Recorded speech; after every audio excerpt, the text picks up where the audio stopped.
Because a nuclear attack can only really be answered with a nuclear response, conventional weapons alone are never enough. Still, South Korea cannot simply do nothing just because it doesn't have its own nuclear weapons. Using conventional capabilities, South Korea built what it calls the three-axis system to protect its people from North Korea's nuclear attacks and to deter North Korea from using those weapons in the first place. The three-axis system is exactly what it sounds like: three main lines of defense. It's not something unique to South Korea. It's basically a localized version of standard nuclear defense concepts adapted to the Korean peninsula. The first axis is to strike North Korea's nuclear weapons before they are launched, if there are clear signs that an attack is imminent. South Korea calls this preemptive strike system the kill chain, which comes from the Air Force concept of detecting a target, deciding, and striking in a rapid cycle. The idea is simple, and given South Korea's advanced Air Force, theoretically doable. The real challenge is this: how can South Korea reliably detect signs of an imminent North Korean nuclear attack? How can it get precise targeting information? And can the president and military leaders make a launch decision in the very short window of time between detecting a threat and the actual attack? The second axis activates if the preemptive strike fails, intercepting incoming North Korean missiles in the air. South Korea calls this system Korea Air and Missile Defense, KAMD.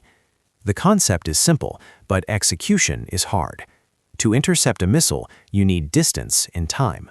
But because South Korea borders North Korea, if the North fires short-range missiles at low altitude, they're hard to detect and leave almost no reaction time.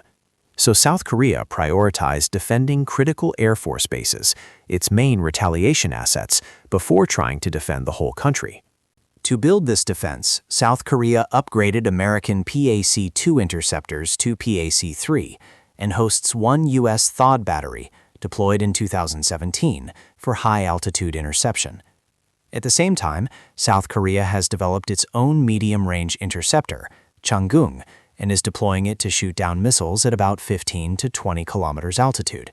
It is also working on a long-range interceptor system, LSAM, planned for around 2035, to intercept earlier and higher, 40 to 70 kilometers altitude.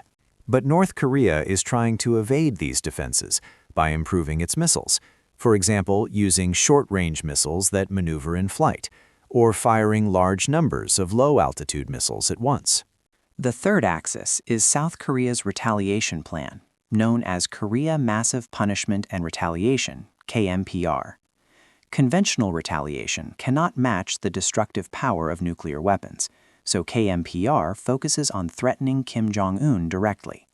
South Korea openly states that if Kim decides to launch a nuclear attack on South Korea, it will target and kill him, even after suffering a nuclear strike.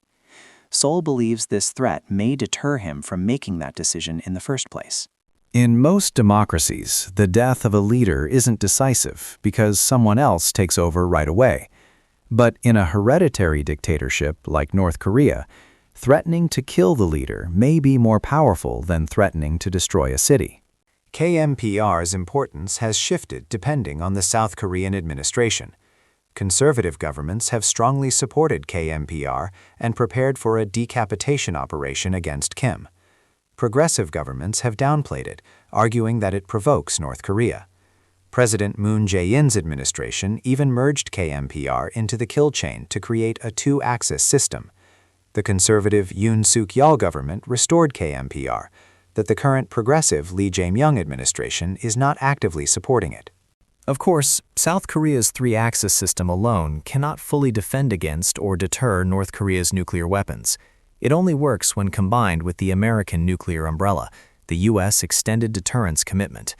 The three-axis system is South Korea's own framework, but it fundamentally relies on the U.S.-South Korea alliance.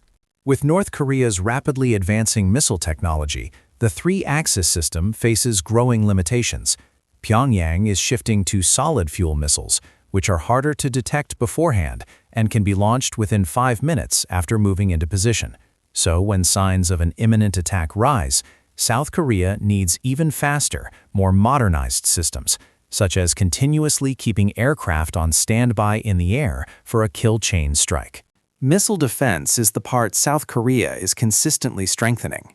It is also researching laser-based interception to solve the problem of limited time and distance when trying to shoot down North Korean missiles, though it's still unclear how practical this technology will be. In the end, the most important part of the three-axis system may be KMPR, because the North Korean regime is essentially dynastic. A threat to kill Kim Jong-un if he launches a nuclear strike could be a very powerful deterrent. South Korea should openly communicate its KMPR doctrine and regularly demonstrate its readiness in order to maximize the deterrent effect against North Korea's nuclear threat. For more analysis on this topic, see the Chapter 8 of the author's book, Nuclear North Korea: Armed, Desperate, and Unpredictable.